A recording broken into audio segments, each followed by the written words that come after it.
Hey everyone, and welcome to today's little programme. Have you ever had those days when you want to draw but you don't know what to draw? Creation's gone out the window, inspiration is hard to find.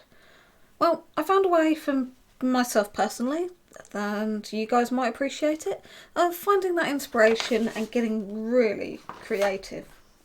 So, the first thing to do is that I print off random names of animals, fish, minerals, whatever I can find. And I just print them out. So I've put a little box around each one, and that tells me rough idea of where I'm going to cut. And I'm doing tons of these right now. So I'm basing them off fantasy creatures, fish, mammals, prehistoric or extinct animals, even stones. So, if you've seen Tiger's Eye stone, it's beautiful. I love the texture and I love the colours in it.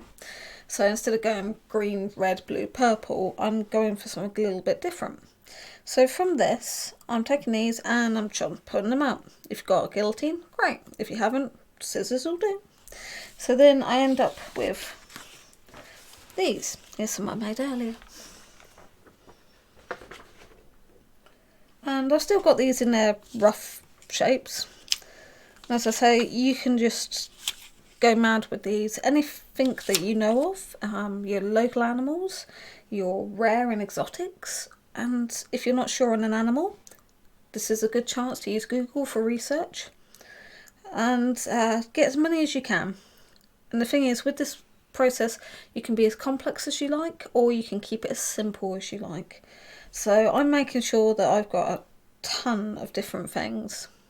And that way, if I want to go really complex, I can. If I don't want to go complex, I don't have to. So from these little boxes, I will then take double-sided tape. Very handy stuff. And a bit of spare cardboard. Very handy stuff.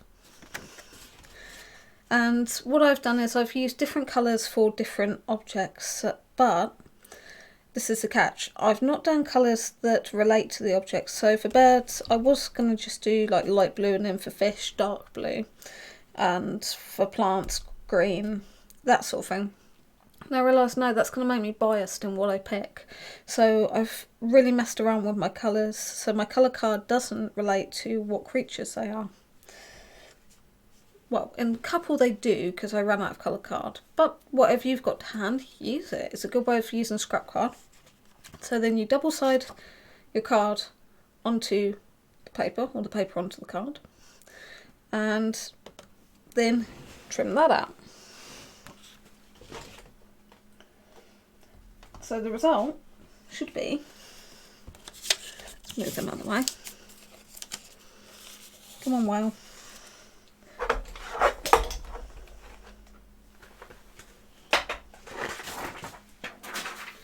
These. So you then, with the more ideas you get, the better, as I say, you get cards. Little idea cards. And so for me, I've done, like I say, different colours for different ones. So I'm just going to separate them into the colour blocks. So I've got very, very random colours. I've just grabbed whatever spare card I got. But as long as I keep like the ideas in the same place. Oh, this is gold. That gets there. And the best thing about these is that the more you have, or the more you make, the more random your creatures can be. And the silver. So that is my collection so far. I'll just bring them down so you guys can see them. Didn't realise the camera was there. So there's not many on each pile yet. But that's what I've got to do. I've got loads and loads and loads of these to do. And so I've got insects, I've got minerals, I've got fantasy animals, extinct animals, normal mammals, birds, fish. So I've got a really, really big selection. And like I say, the more you do, the merrier. And what will happen now is if I'm really, really low on inspiration, haven't got a clue what I'm going to draw, I'm going to shuffle these little mini decks and then pick a random thing. So depending on how complex I want to do it, I could pick 4 or one of everything. But if I just want a quick idea, I can just say pick 2. So I have no idea what order these are in right now. So I'm just going to chuck a few in, because I've been doing new ones and merging them in, and I can't quite remember what is under what category. So let's say,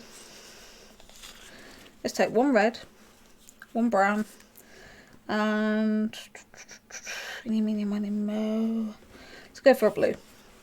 So that's my 3 choices. And then what I do is I would draw something using parts of all of those things. So what do we got? An iguanodon, oh god, a deer, and a penguin. And that's what my creature is going to have factors of. So where do I go from there? I'm not going to draw an iguanodon with a penguin sat on it chasing a deer.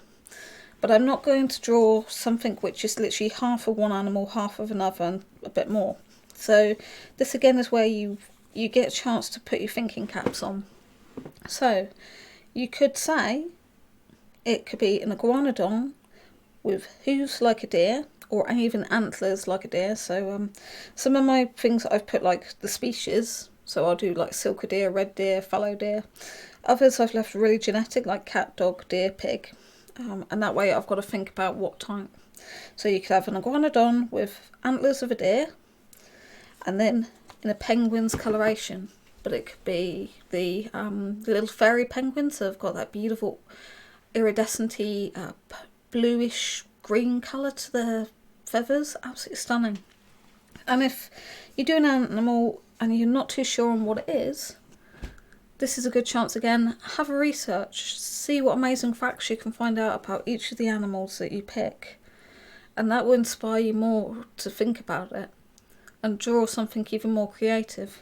And like I say, I can keep this as simple as I want, or as complex.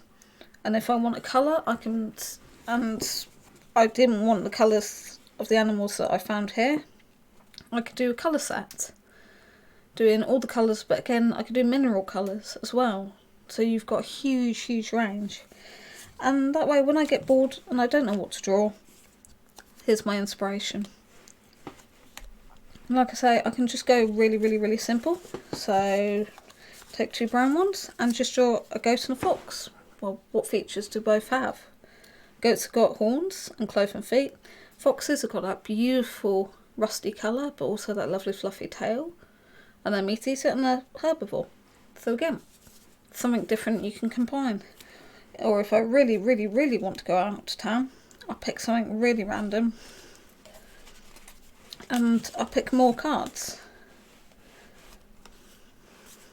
So the more cards you pick, the harder it'll be, the more research you need and the more understanding and learning about what you're drawing comes into it.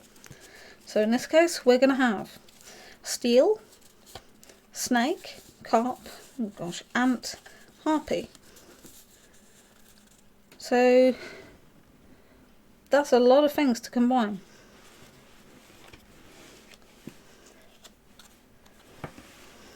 So you pick, let's say the more of them you pick, the harder it gets, but the more you got to think and the more creativity you get. So in this case, what could I make? Well, steel is a colour, but also a texture. Snake is a wiggly thing. A carp is a fishy. But the carp has got beautiful patterns on. You can find the most beautiful patterns on carp, and they've got beautiful fins. Now, harpy is a flying creature, so you could have a harpy with fins like a carp, snake's tail, with the head of an ant, and steel in coloration. Or you could even have a snake with harpy's wings, but with carp coloration, ant's legs, and made of steel.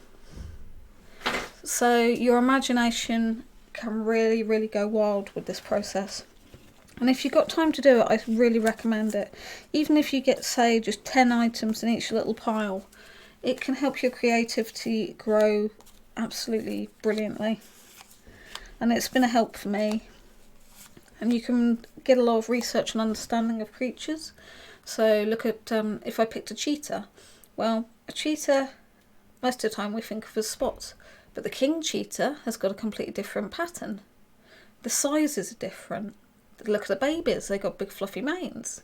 So this kind of way of researching and getting creative can lead you down a lot of different paths, improve your knowledge, improve your skills. And the thing is, you don't have to do all your images in colour. Start with a black and white pencil sketch, quick, simple, loose work, and then build upon it. Try different ideas, mix it up, and get creative.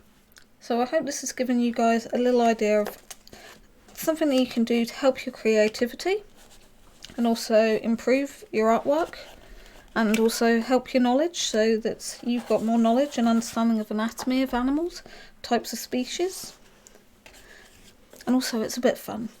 And when it really, really does get random, when you pick a lot of them, oh my goodness me, it does get random.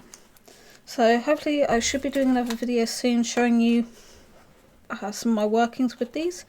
But for now, hope you've enjoyed. Until next time, all the best and happy drawing to you all.